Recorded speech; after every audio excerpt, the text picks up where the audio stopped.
Guys, I've just ended the hardest quarter I've ever had, where over the last year, we have grown crazy fast from 5 to over $30 million in ARR in just the last 12 months.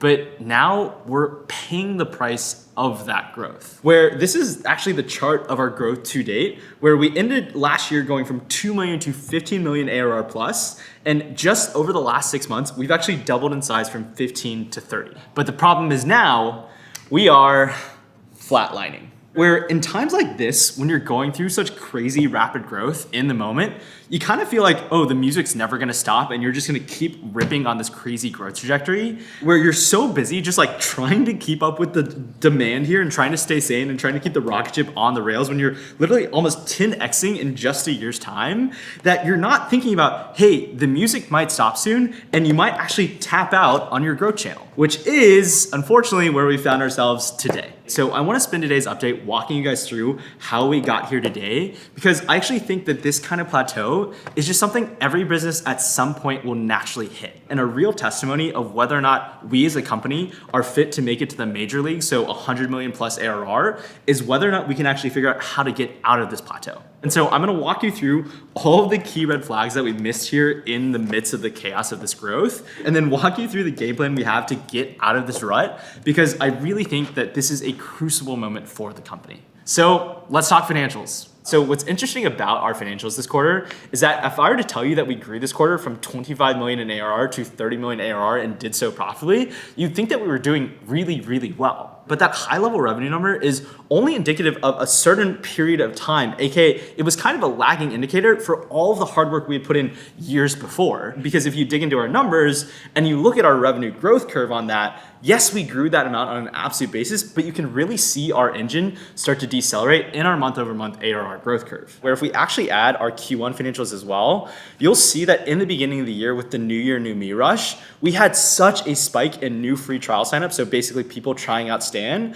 which then of course converts over time into actual subscribers and revenue. And basically over the last few months, you've seen that free trial growth start to slow down because of the cyclicality and the seasonality of like, hey, more people are gonna start their business in the beginning of the year with New Year, New Me, and very few people are gonna start their business come summer. But I wanna walk you through why this current moment in time for our startup of flatlining revenue is super, super dangerous for us. So I want you to think about your business like it's this bucket. And our job is to fill this bucket up with as much water as possible. And just doing this, of getting water into the bucket here, is a feat in and of itself. Where if you think about it, in order to get someone to put water into your bucket, you first have to get your business entirely off the ground, right? You have to build a product, you have to figure out how to market it, you have to find customers, you have to convince them to purchase your product. Like it took us years of hard work of building a product just to get like a tiny little stream of people actually putting water into this bucket. And so your goal in business is to try to figure out how to get this tiny trickle stream of water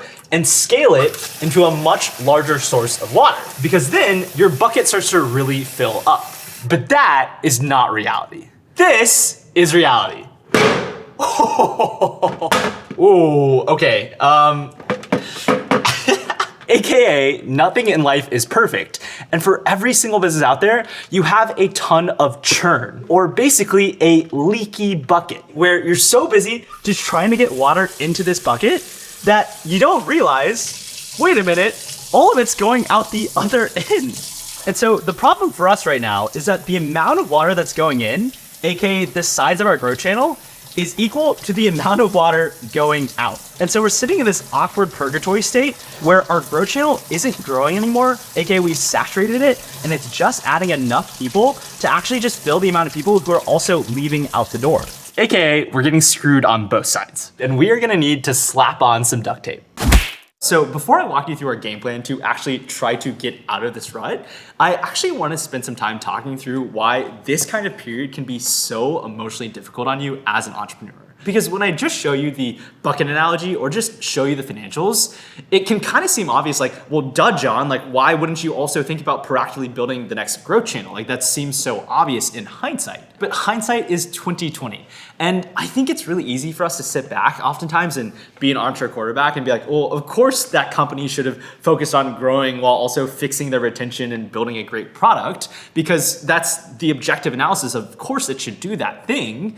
But when you're in the thick of it, It is really fucking hard. And so to help you avoid this in your own career, I want to walk you through the red flag that we really didn't do a good enough job addressing because we were so sucked into this hyper growth loop. So back when we were first starting to experience this hyper growth around here, like a couple months ago, I would tell my fellow founder friends how hard it was to actually handle hyper growth. And they would all tell me like, John, that is the most champagne problem of all time. Like we'd all love to have our revenue go skywards like this. And what I tell them is, yes, this is totally a champagne problem, but hyper growth like this scale can be super, super painful. Because imagine going from serving a couple thousand people to basically overnight, over the course of just a few months, having to 10x that to serve an additional 60,000 new customers who all have the same demands, who all are flooding your same support inbox, who are all testing your infrastructure, all in this really short period of time where you haven't figured out how to level up yourself. And so what happens in this growth stage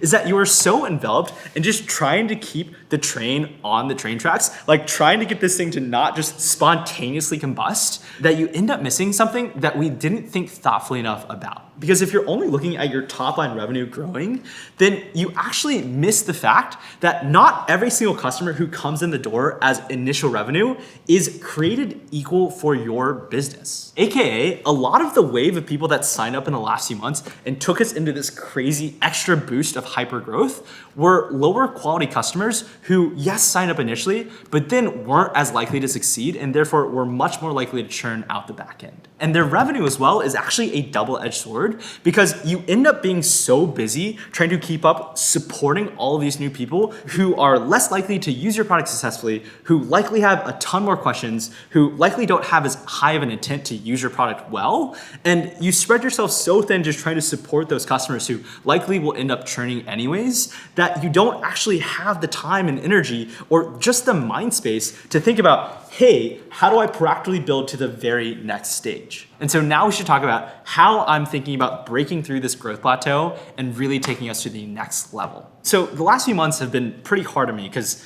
as I've been seeing the numbers flatten out and also still trying to keep the company on its rails, I've been really toiling and really stressing about how are we actually gonna break out of this and build new growth channels and get out of this growth plateau, like while also keeping the ship open and also just kind of taking it personally, where you end up putting so much of your self-worth and identity into things always being perfect and going up, which isn't reality. Like every single business actually hits a natural plateau before ideally you figure out and you hit the next stage. But in that toiling and stress and emotional soul searching, I got really lucky in that the insight is always just anchor back into your customers, where I just got introduced to someone who's just starting out building their online breathwork coaching business. And they had so many questions around, hey, like, how do I get started? How do I start making good content? Like, what do I actually do to book clients and process sales and host a course and all this stuff? And they candidly had absolutely no idea what Stan was. And that was the light bulb moment for me where I realized that despite our ripper of a growth on a micro scale, 95% of our total prospective customers out there, so anyone who wants to start an online digital products business,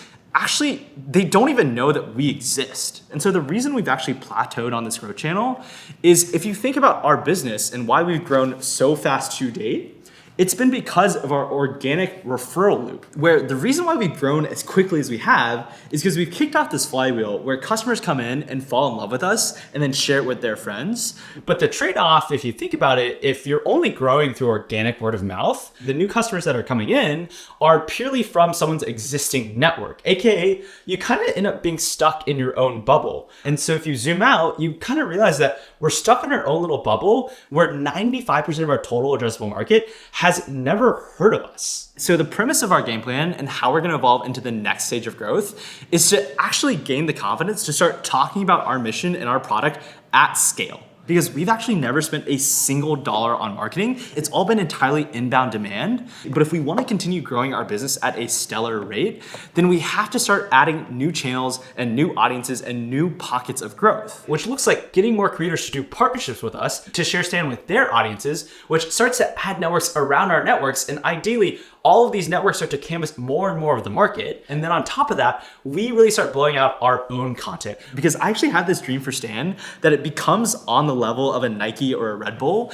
and is known as the de facto brand to inspire you and support you in actually pursuing your dreams as an entrepreneur. Like there are so many people right now who are dissatisfied with their status quo and just want something more. Like whether it's literally just being able to afford groceries and putting food on the table to actually just having a career that's meaningful and fulfilling. And time after time, what we see here at Stan is that our hardest working customers who really want to make that dream a reality actually end up doing. And the sense of agency and confidence that they build in themselves and the financial freedom they deliver for their family, like all of the things that actually come out of their hard work, like I just want to give to as many people as possible. And so over the next year, you're going to see us invest a ton into our content marketing team, where we want to work and partner with the very best creators out there to share their story and share Stan with their audiences, while also starting to invest a ton in our own branded content like a Red Bull, and eventually have an organization and a brand that's known for creating such incredible content